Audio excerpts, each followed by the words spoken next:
Hi, welcome back to the Personality Hacker Podcast. My name is Joe Mark Witt. And I'm Antonia Dodge. So this week we're going to conclude a two-part series. Listening to Dr. Beatrice Chestnut, an Enneagram expert, our resident Enneagram expert, our go-to Enneagram expert, give a live talk on the main stage at our last Profiler training event in Los Angeles. We captured this on video, and we thought it would be really great to share with you here on the podcast, because you're probably interested in the Enneagram, not just the Myers-Briggs system. And you've probably heard Dr. Beatrice Chestnut on our show before. We've interviewed her and talked to her many times. We've published programs with her here at Personality Hacker. And anytime we can highlight Beatrice and her work, we do. In the conclusion of this talk, Beatrice talks about the passion, which is the core of each Enneagram personality. And she also mentions that the passion and the instincts are really what make your subtype, which is incredibly useful when you're using the Enneagram for inner work. Let's head into part 2 from the main stage at our Profiler training event in Los Angeles with Dr. Beatrice Chestnut.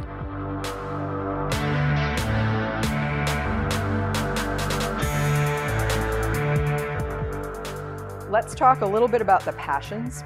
Now, the passions are core emotional motivations.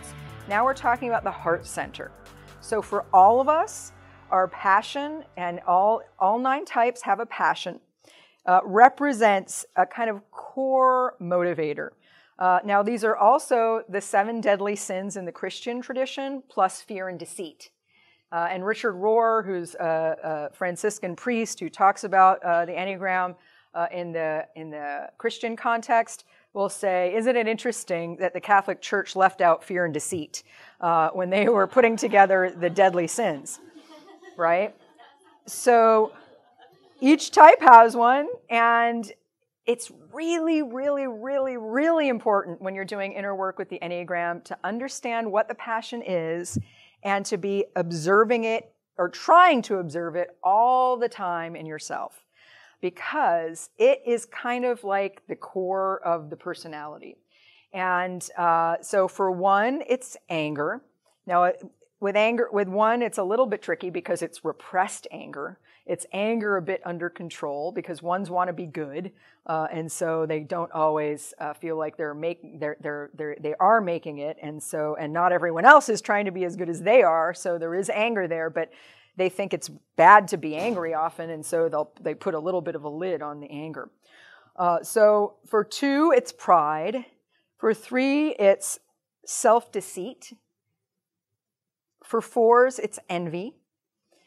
For 5s, it's avarice. For 6, it's fear. For 7, gluttony. 8 is lust. And 9 is sloth. Now, don't think you know exactly what the definitions are of all of these, because in this system, this comes from, remember, esoteric wisdom tradition. So the definition is much more about psychospiritual inner work and inner development than it is about what you might think. So the passion, each of us has this passion, and it's by definition largely unconscious most of the time, right? So when you first start working on yourself with the Enneagram, oftentimes what happens is you don't really get it, right? So as a 2, when I learned I was a 2 and my passion was pride, now pride, I'll give a quick definition for each of these. Pride is a need to be important, a need to be more important than you actually are. Now, because so I do a workshop every year in Florence, Italy in June. That's where I merge the Enneagram with Dante's Divine Comedy because it's in there, interestingly. And pride is the worst sin in Dante's hell. Now, for the Enneagram types, all these passions are the same. They're all equally bad because they're part of the human ego, right? Not that the ego is by definition bad. The ego helped us survive. The personality helps you survive. We need our personality. But at a certain point, the personality, if we're not aware of it, if we're not working on ourselves, it controls everything. And we act from ego, which it is a form of dark matter or not being good for us because it steers us in the wrong direction and it limits our self-development to to manifest more of our higher potential. So pride in Dante is where does that come from in the Christian tradition? Well, it was the sin of Satan, and the sin of Satan was that he said, "I in the face of the only one." So it's making yourself God, right? It's thinking, and this is what twos do. They think, well, I know what's best for all of you, right? Whether you know it or not, or whether you're ready to admit it, I know what's best for you. It's a needing to be important, that kind of thing. Now, it's hard for twos because it's hard sometimes to separate out the need to be important for the need for a kind of altruistic desire for people to do well, right? Which twos also have. But once I started realizing what pride was, it was a need to be important, it was a need to be liked by everyone, it was a need to be indispensable, it was a need to be needed so that I would get my needs met, because if you like me and you need to be around me, then I think I'm probably going to get my needs met without having to ask for it in reciprocal fashion. That's kind of the core strategy of the two. So the pride thing is a lot about needing to be more important than I am. Now, it's important to keep in mind that one aspect of growth using the Enneagram is what we call vice to virtue. Another word for passion is vice. And when we know our passion and we start observing it in ourselves, that in itself can be transformative. But the more we observe the passion and then learn to work against it and work toward its opposite, which is the higher virtue associated with it in the Enneagram model, that's one aspect of real growth. So for me as a 2, it's noticing what pride is and aiming for humility and understanding what true humility really is, which is not needing to be bigger than you are or less than you are, because some 2s will then make themselves less than they are because they get deflated when they don't feel as important, or when they get in the news they aren't as important as they want to be. And so it's important to understand both the inflation-deflation aspect of pride. But once I start observing pride and I can understand that humility is not making myself better or worse, but just being real about who I am, and that includes taking in the real love and appreciation that people have for me. And one problem with 2s is they can't take that in. So they keep needing it more and more and more because they're not getting nourished from what's really out there. So that's an example of pride. So once I started seeing pride, that I had a need to be important to people, I had a need to be indispensable, I had a need for people to like me, I started seeing it everywhere, right? So when I first learned I was a 2, I couldn't see it at all. I didn't get it. And then once I really got it and started observing myself, it's like I almost can't take a breath without being in pride, right? And so the thing about the passion is it's ever present. It's ever present. Now take 6s, whose passion is fear. For those of us who aren't 6s, we think, well, fear's pretty obvious, right? Like if you're a 6 and your passion is fear, you should know that one, right? But the thing is, most 6s will say before they met the Enneagram, they didn't realize how fearful they were. In fact, they didn't call what they did based on fear of being about fear. They would say, well, I'm just really good at being prepared, or I'm a good Girl Scout or Boy Scout, or I'm just very good at figuring out what might go wrong, and I'm a good problem solver, And so the fear, even the fear of the 6, can be something that's hard to see at first. But once you start seeing what fear is all about, it's everywhere. So for 3, self-deceit is about becoming who people value, automatically adapting, becoming who people value, but then not realizing that you're playing a role. So it's like they take on the role of a different character, whatever character is most going to be viewed as most successful and admirable in a different situation. They become that, and they don't realize they've done it. So there's a kind of self-deceit operating there. So for 4s, it's envy, and envy refers to the fact that 4s have this habit of constantly comparing themselves to other people. Constantly. Their mind is constantly saying, okay, that person is better than me in that. Oh, but I'm better at them in this. So the comparing mind is always going. And envy has to do with there's something good or positive that person has that I don't have. And it's a kind of wanting to go get that and bringing it into their own heart, right? 4s live in very much of an internal world. And it can feel like I don't have enough of what good stuff I need in here. They often have a sense of deficiency. Now, in 4s, They can compare themselves and wind up on the top of that comparison or the bottom. And it depends on subtype, which you do most.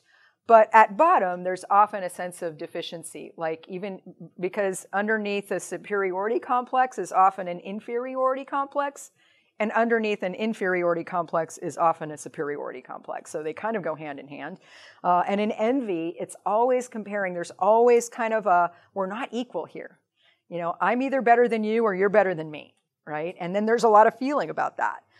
So envy is the passion of 4. And again, it's about recognizing for all of these passions, for all the types, there are a ton of indirect manifestations of these passions. What do I mean by that?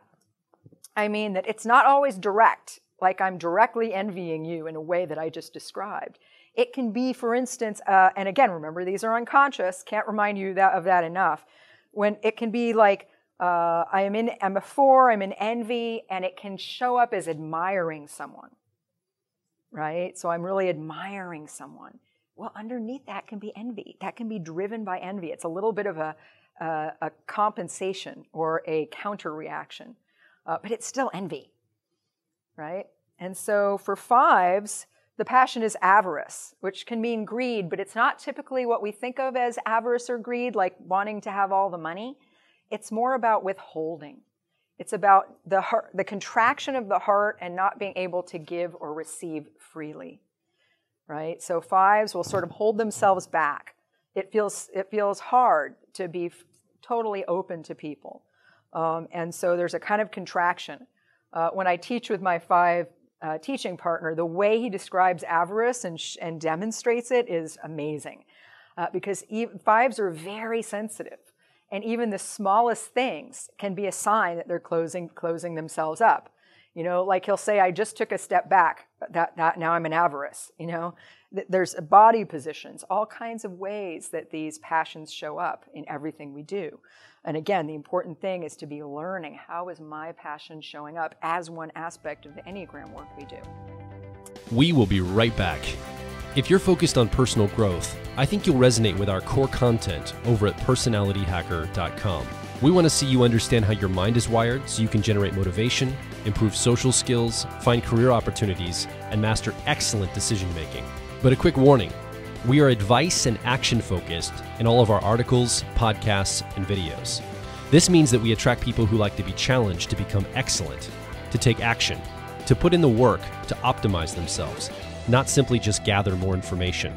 If you are committed to personal growth and ready to radically find your inner truth, then come over and be a part of our growing community of like minds at Personality Hacker. Now back to the show. So for 6s, it's fear. I talked a little bit about fear.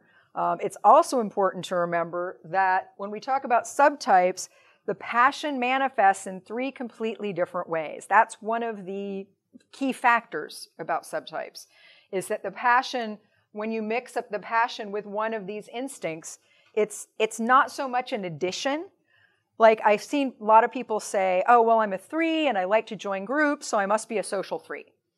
Right? It doesn't work that way. It's much more complex. It's more of an alchemical mixture. It's more of a mixing together that's more mysterious and more of a way that these 2 things kind of come together. But for 5s, it's about avarice, it's about withholding, and it's going to look different depending on whether you're a self-preservation 5, a social 5, or a sexual 5. The avarice is going to get acted out in these 3 different spheres, and so the personality shows up, the behavior that shows up is 3 different kinds. So the passion of 6 is fear, and I think it's almost hard to talk about 1/6. The 3 6s are so different from one another. And it's a little bit like fight or flight are 2 different fear responses, right? Both of those are fear, but they're different responses to it. So the key is, how does your passion act itself out? And how can you watch that and learn from it and observe it so that it becomes more and more and more conscious?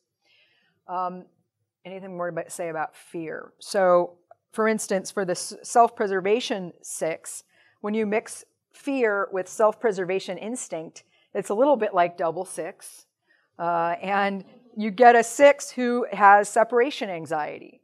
You know, a 6 who's really afraid of being alone and on their own, right? And so it's someone who looks for, and so there's a whole then personality type, a subtype of the main 6 types, self-preservation 6, that will describe how fear gets played out if your dominant instinct is self-preservation. The social 6 is very different. Now, the sexual 6 is the fight 6, right? If we're talking about fight or flight, self-preservation 6 is the flight 6. They're the 6 that wants to run away and hide. They're usually more aware of fear. The sexual 6 is usually not very aware of fear and gets aggressive and assertive when they're, instead of feeling fearful. Now, some sexual 6s are aware of their fear. Some are not. But either way, they tend to take an assertive, the best defense is a good offense stance when it comes to fear, right? So already you can see the way the passion of fear sort of gets interacted with that instinct shows up in different ways. So then for 7, the passion is gluttony. Now, gluttony is a desire to have a little bit of everything.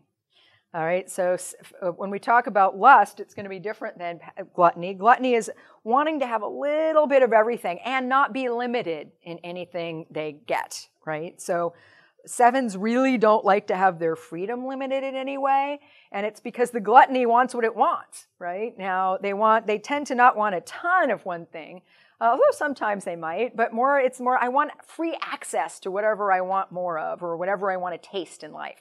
So it's a little bit of getting everything, but not being limited, right? So the 3, as we talk about the subtypes, the 3 subtypes of 7 are going to have gluttony for a different thing, right? And so it's where is your gluttony aimed? And again, it's not always about food, it's about experience for 7s. It's the gluttony for experience. I don't want to be limited in anything that I can experience. So then for 8s, the passion is lust. Now, lust, we tend to think of in terms of sex. It's not just about sex. It's excess. It's intensity. It's like wanting more excessive of anything that you put your attention on. So 8s, it's like they expand their energy and they do whatever they do in excess. It's hard to go small when you're an 8 because they have this big energy. Right? So it's whatever they turn their attention to, whatever they do is done in a big, excessive way. That's lust. And so the 3 subtypes are going to do that in 3 different ways. For 9, the passion is sloth. So sloth can be thought of as a kind of laziness, but be careful because it's not just any laziness, because most 9s are very active and not at all lazy. It's a kind of psycho-spiritual laziness about being in touch with their own sense of being and their own agenda, right? So sloth is, I'm really busy in doing things for everybody else, but when it comes to me, I go to sleep. When it comes to doing that one thing that's the most important thing that I need to do for myself, I check out. That's a blind spot, right? But I can be very active if it's important for you or important for the group.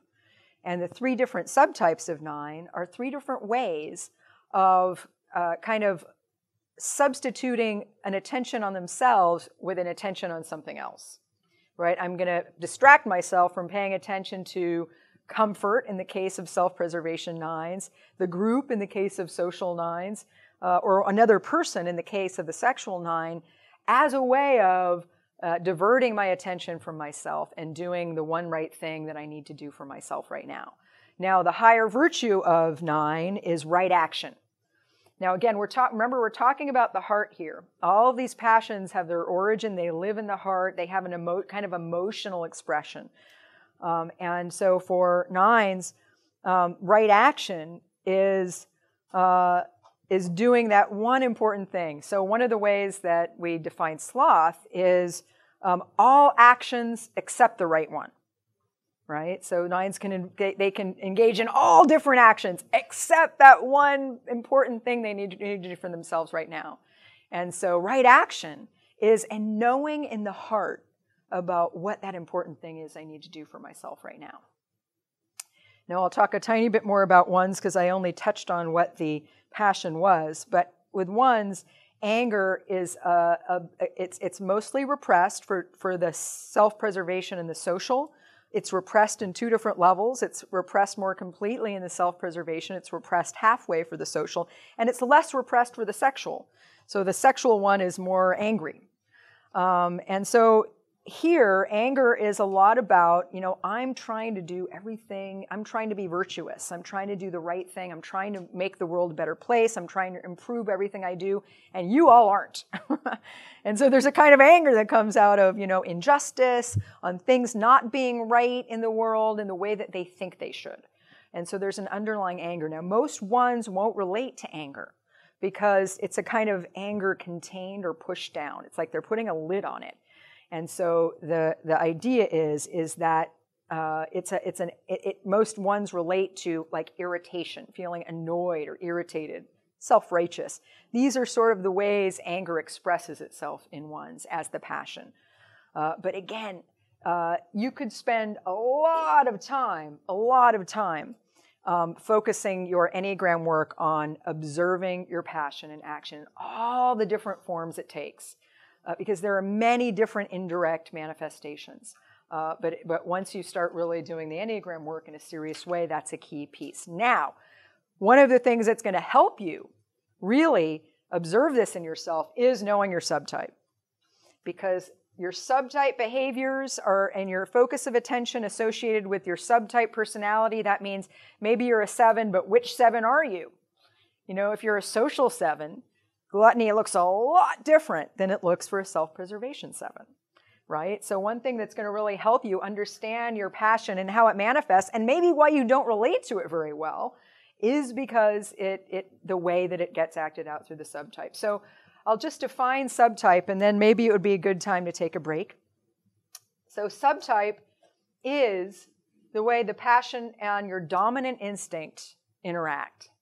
And the personality traits, behaviors, patterns, focus of attention, that is a more nuanced version, a more specific version than your main type.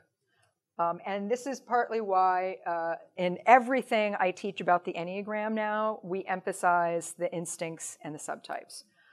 Because it's really hard to understand just type if you don't understand the subtype. For instance, so there are 9 types, there are 3 instincts. For each of the 9 types, there are 3 versions, which gives you 27 subtypes. Some of those 27s are not described in most books about the 9 types. They just aren't there. And so sometimes we have to help people unlearn a little bit of what they've learned or find themselves for the first time. For instance, the self-preservation 4 is not in most descriptions of the 9 types. The social 7 is not in most descriptions of the 9 types. The social 9 is not in most descriptions. So most of these are countertypes. Now, a countertype is, there are 27 subtypes, 3 subtypes for each type. And for each of those 3, there's 2 that kind of flow with the passion or with the energetic flow of the sort of main type patterns. And then there's 1 that flows in an opposite direction, one that's kind of upside down. And that's called the countertype. And this comes from the work of Claudio Naranjo. So that's why you don't find the concept of countertype in all approaches to the subtypes that you might find. But it's really important to know what a countertype is, because it's much harder to type yourself if you are a countertype. It's hard to recognize because the passion is a little bit more veiled, because it's like the instinct is going in one direction and the passion is going in the other direction. Right? So if we talk about the sexual 5, that is the countertype of 5, you have the sexual instinct going in one way, which is kind of like out to want to fuse or connect with other people. And then the 5, the passion of avarice, is kind of a contraction. It's going in away from people, right? And that's an opposition. And so all of these countertypes will have kind of an opposition between the passion and the instinct. And yet it's really interesting to know these types because they aren't described. And especially if you're working with the Enneagram, and you need to know that these 3 versions exist and what they look like. First of all, it makes it more interesting. It's the whole more complete model. But also, each subtype has its own growth path. Right? So you need to know the whole reason for knowing the Enneagram is not, of course, just to describe yourself, although that's interesting, but it's about what do I do to grow? And in order to know what to do to grow, it helps to have the most specific information about how your type is getting played out in your life. And so the subtype descriptions will give you a much more focused, nuanced, detailed map to follow when you're thinking about how do I use the Enneagram to really figure out what I'm doing and how I operate, so that, of course, it's all about so that I can rise above it, so I can let go of some of these patterns. I can widen my toolkit. I can widen my perspective on the world, not just come from this narrow slice of perspective. I hope after hearing that, you listening are starting to get a sense of why we love the subtypes so much in the Enneagram system. The way Beatrice and her business partner Antonia approach this, we believe really helps people get a nuanced understanding of the Enneagram. And as you're listening along and you're identifying your type, your subtype, and you're starting to see a picture of how you're wired, how you show up to the world, we hope it's inspiration to you to say, man, these are some ways I can grow. This really resonates with me. I see a path in front of me of growth. And I'd love to hear, we would love to hear from you, to hear what's coming up for you as you listen along. What type are you? What type do you identify with? What are some growth strategies that maybe have emerged for you in listening into these two talks? What are some ways you're going to pursue understanding the Enneagram going forward? Come over to personalityhacker.com directly below this show. Leave your comment, ask a question, and more importantly, share your story. You might have a great story to share with us in the community of what's going on with you and your Enneagram type, and we'd love to hear from you. And if you enjoyed this podcast, you can subscribe to us on iTunes and various Android platforms. Leaving rating and review for us on iTunes, that helps us out a lot. We have a book, it's called Personality Hacker. It's available at all major retailers. We recommend you go check it out. And if you enjoyed it, leave us a rating and review on Amazon and or Goodreads. That also helps us out a lot. My name is Joe Mark Witt. And I'm Antonia Dodge. And we'll talk with you on the next Personality Hacker podcast.